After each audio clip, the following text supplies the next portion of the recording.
Welcome to the final episode of my Grungy Vintage Junk Journal series.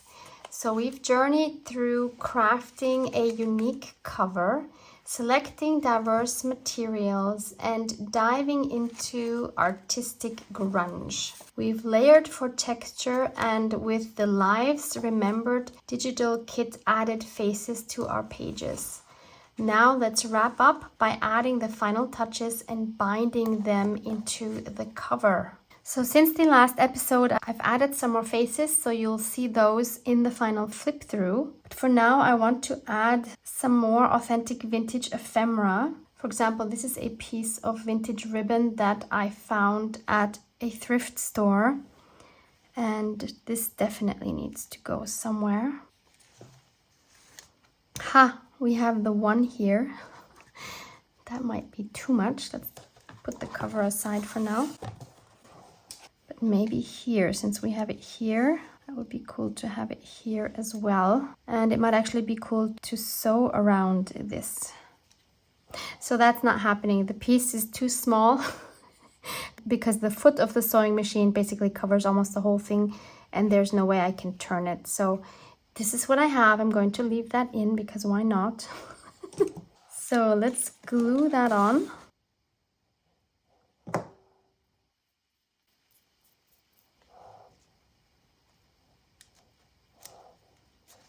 What I noticed when I was working in this since the last episode, it's kind of obvious, but the more effort you put into your backgrounds, the less decoration you need to do afterwards, because there's already so much interest here on the page. That's the first time I realized it to such an extent. So another thing I have is, this was a super lucky find at another thrift store. So this is obviously a reel of film. How cool to have this. I like both this beginning piece and of course also then the actual film here. I am so happy with this find. So I definitely want to add some of this. So it says date and title here. Should we put it on the first page? Could make a tab out of it. So I'm just going to staple this on.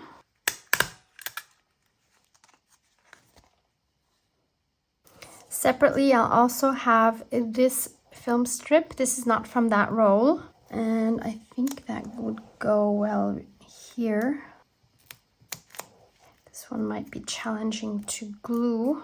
Let's add some double-sided tape.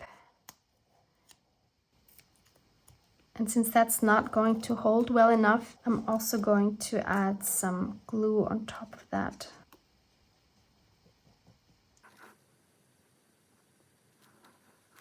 So now I have this weird section here that I'm not happy with, so I want to put something there. So I have some book pieces in this beautiful wooden brick box. So from the books I take apart, I keep all of these parts. And I think right now they're coming in very handy. How about this piece? This is just ripped off of a vintage book cover. They make great collage pieces. Oh, and it just works perfectly right there, as if it was made for it. But I think it needs some stamping because it's a bit too plain. I have another idea. So first of all, I want to grunge that up a little bit with walnut stain.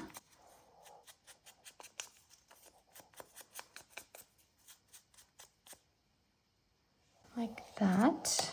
And then I have these old pen nibs.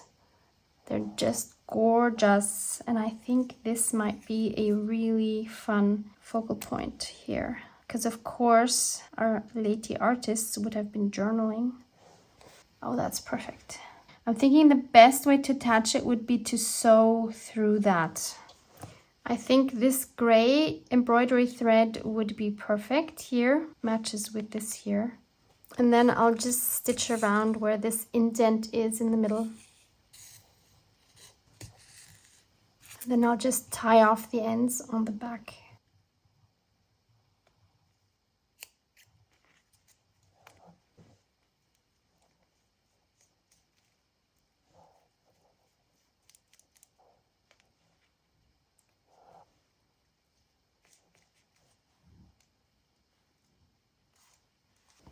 What bothers me on this page is this straight edge here. This is all just too linear for me. So I want to break that up using another scrap of a book. And I'll place that here to cover up some of that straight edge. This page is missing something. So I found this beautiful skeleton leaf. We already have a little bit of a nature theme going on in this journal, so I'm going to add this like that. I'm going to use my Liquitex matte gel. That way I won't have any glossy parts on my page.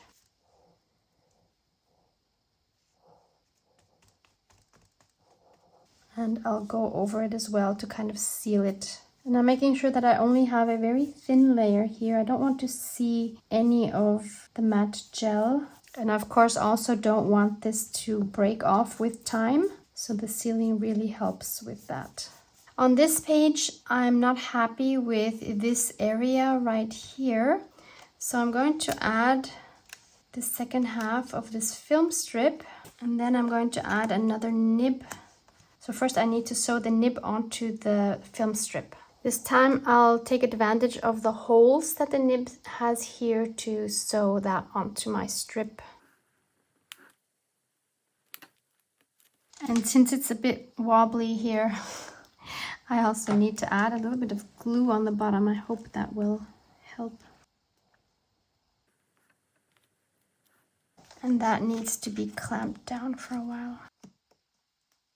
And I just found this in my box of book scraps. And I love that it says Natur, which is a German word for nature. So this is from a book spine.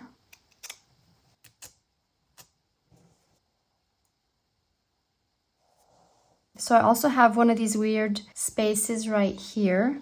Yeah, the color is a bit weird because I don't think I have that anywhere in the book. On the other hand, this really makes it stand out, but I'm not sure this is big enough. I could always add some more netting. This is also from a book spine. It looks like cheesecloth, but it's a lot more stiff. That would also kind of just soften it.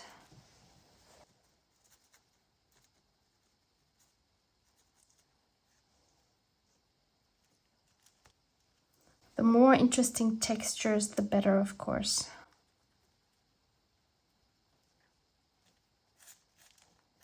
And maybe you're wondering why I decided to cover up her face partially with this transparency. The idea behind this is that these women are not revealing every single part of themselves to the outside world. They also have, of course, parts that they keep to themselves. And covering her face partially like this with this transparency where we can still see part of her face through shows that. And to add to the story of this book, I also want to add some sentiments. So I specifically designed a sheet of sentiments with artist quotes. You can find this linked below as well. And I will cut some of these out and add these. And then it's time to sew in the signatures. I am so excited. To this moment, I do not know how I'm going to do that. So I'll figure that out in the next step. Baby steps.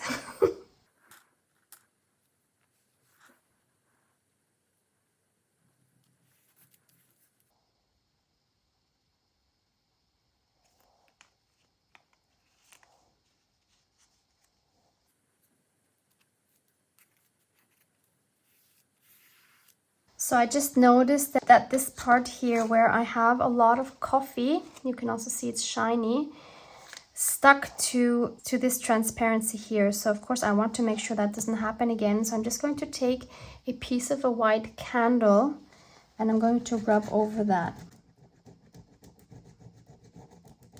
That takes off the shine and this will ensure that this is nice and smooth and will not stick to the opposite page anymore. That's also very useful if you use a lot of acrylic paints and you find your pages sticking together. So either that or baby powder, both will work very nicely. I realized that for you, it might look like I decide so easily on the placement of these quotes.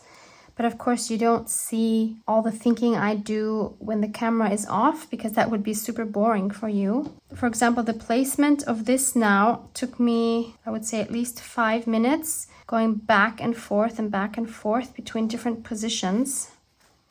What helps me a lot to decide where these need to go is to look through the viewfinder of my camera so that I have a top-down view instead of a view from the front like I do without the camera.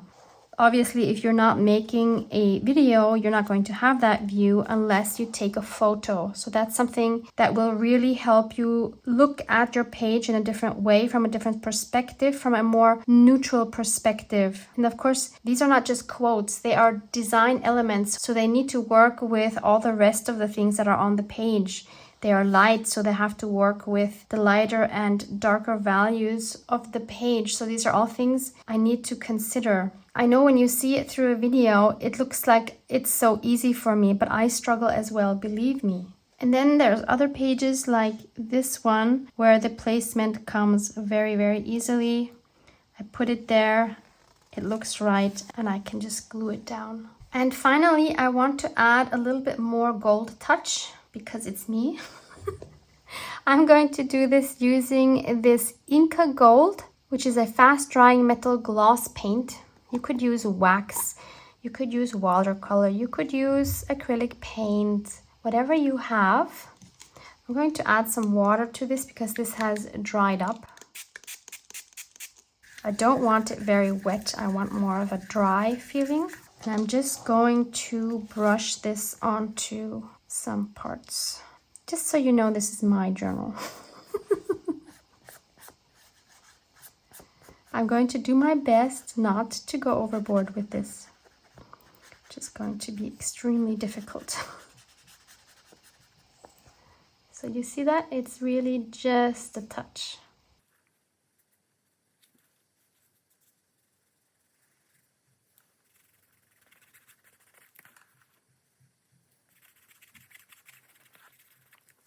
I don't want any harsh lines, so I'm just rubbing it with my finger a bit. So finally, the binding.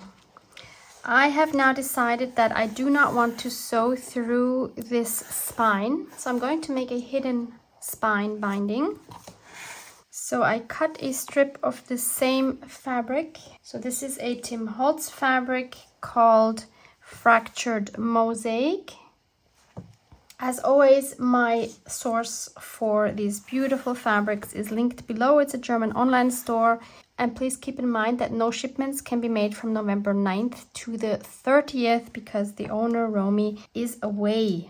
And to strengthen this a little bit more, I'm also going to add a piece of this Amazon envelope packaging.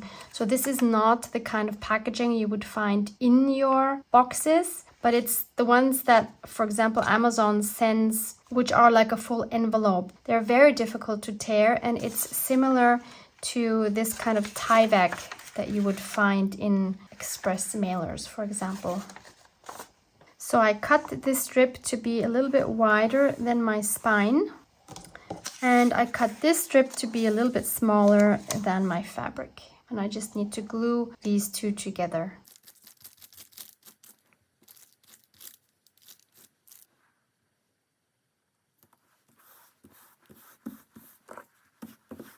Once that has dried, I can poke my holes, and I already have a template. This is the same template that I use for my planner. And instead of making a new one, I'm going to use this, but I'm not going to use all of the holes. So this has 4 signatures, so that's perfect. That's what I have. And it has 7 holes, but I'm only going to use the middle 5 holes here. So I'm going to center this. Tape that onto my fabric, and then I'm going to take this styrofoam packaging piece and just poke my holes through with an awl.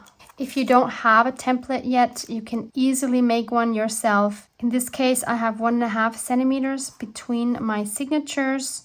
I usually put at least 1 centimeter between the lines, and the distance here, there's no science to it. I don't have a specific measurement. It's different every time I make a journal. And since these are very hard to see on this fabric, I will go through them again from the back and make the holes bigger to make my life easier when I sew through them. It's a little better. So I've added paper clips to keep the 2 pages of the signature together. Remember, we only have 2 pages per signature. And I'm going to add the template here as well. Make sure that it is centered and poke my holes accordingly.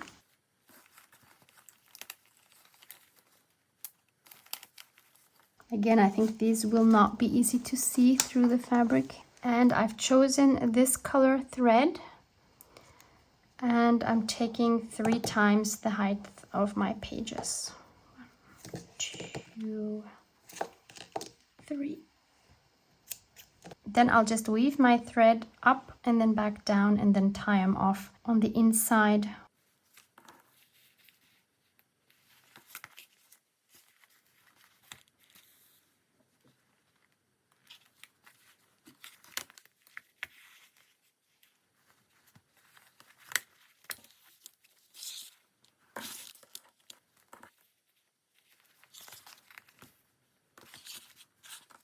Take your time with this part, don't rush it. This is like the final stage of your book. You don't want to mess it up now. See, like now I went too far on the side. I didn't hit the hole, so I could either just leave it, but I know this is going to disturb me, so I'm going to do this again. So once I'm at my second to last hole, I make sure everything is tight and just tie a double knot. You could, of course, also start the other way around. You start from the outside, and that way you'll end up with the tie here, and you can hide that when we glue this in. But I actually like seeing the thread and that you can see how it was put together. So they're all in. I have to say that I struggled quite a bit, especially with this dark fabric.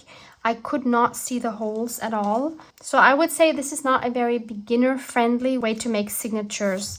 Definitely much easier to work with paper, which is stiff, which is usually not as dark, where you can see your holes and where not everything wobbles like it does here with the fabric. So this is not a good one to start out with if you are a beginner. This will require a bit of experience and a lot of patience. So finally we can add it to our cover. This is so exciting. So I'm going to just brush on some glue. This is my fabric glue that I've been using all the time. It's called textile glue. It's from Action, which is a Dutch chain. Use PVA glue, white glue, bookbinders glue, whatever you have that you know is going to be strong enough to hold your spine in place. Be generous with the amount of glue you're adding. Double and triple check that you have the cover the right way up. I know I'm not the only one that manages to glue in the signatures the wrong way around. So I'm going to stand this up because I need to center this. So I'm pushing this right into the middle here, and I want to make sure that I can close both covers, obviously. Okay, once I know the position, I can go ahead and make sure it's really in place. Take my bone folder and go here in between my signatures.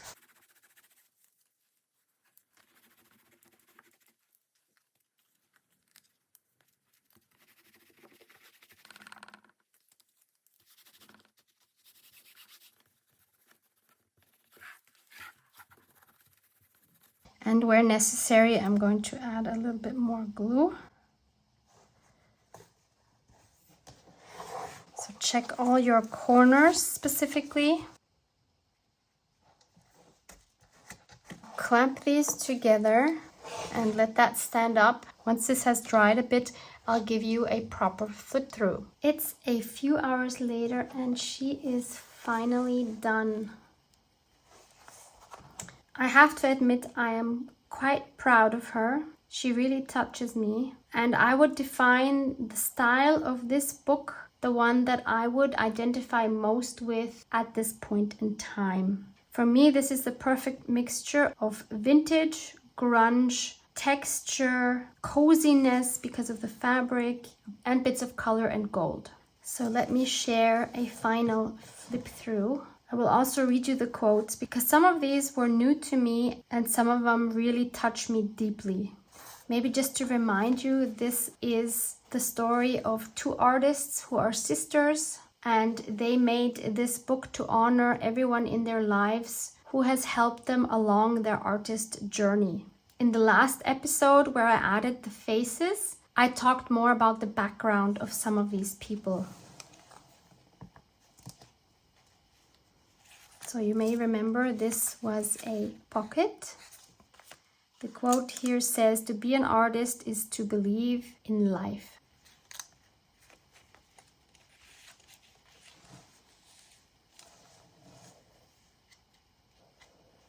So for me, the writing behind these faces on acetate that we see through are their layers of their life, of their personality. And we have another quote here that says, "An artist cannot fail. It is a success to be one." This is something I think we all need a bit more reminding of.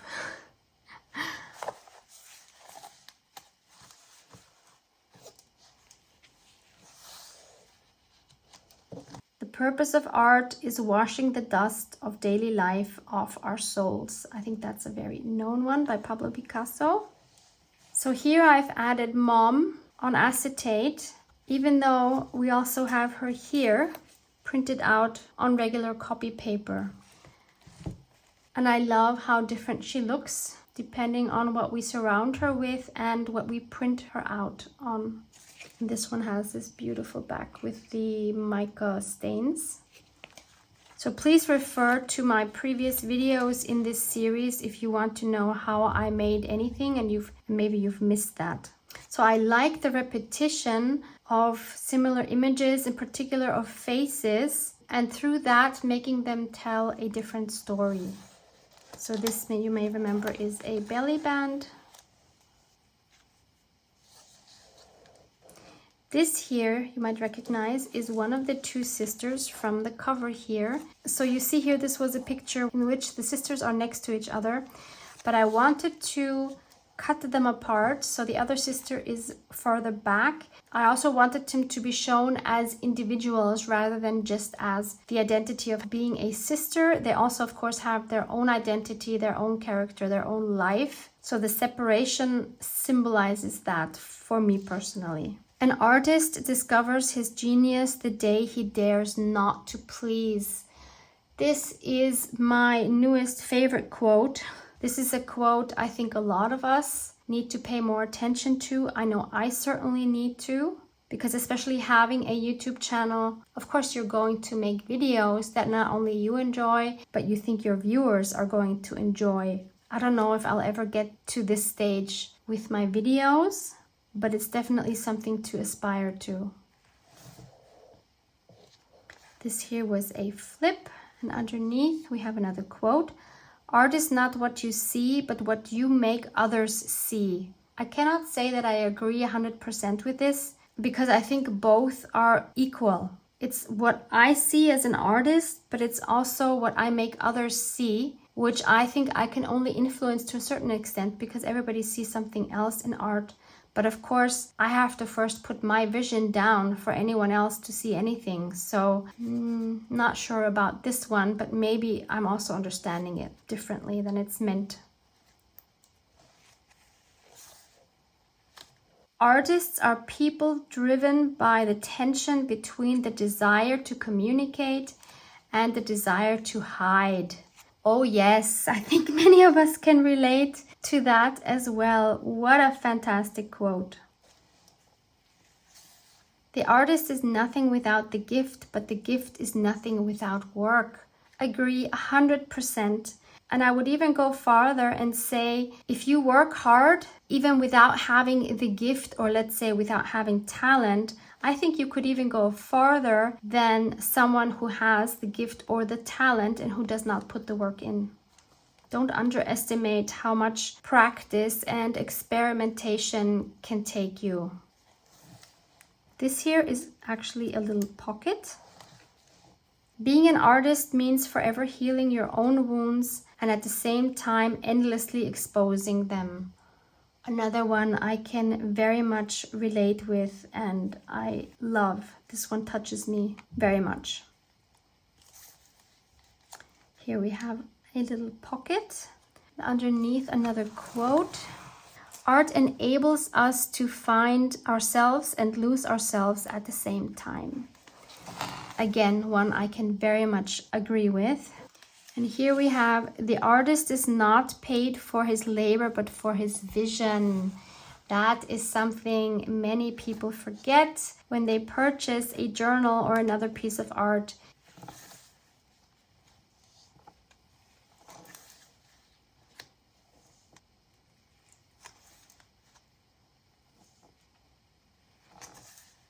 The artist's vocation is to send light into the human heart. How beautiful is that? Art is the lie that enables us to realize the truth.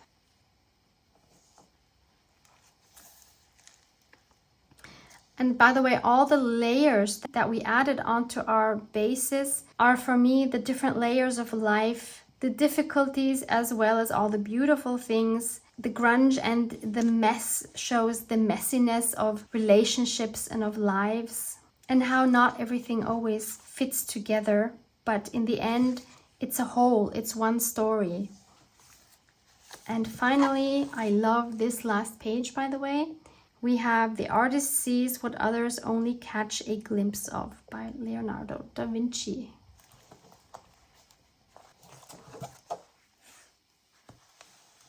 I really hope you enjoyed the journey of this grungy vintage journal, and I hope it gave you lots of inspiration. Love you guys. Mwah! Mwah!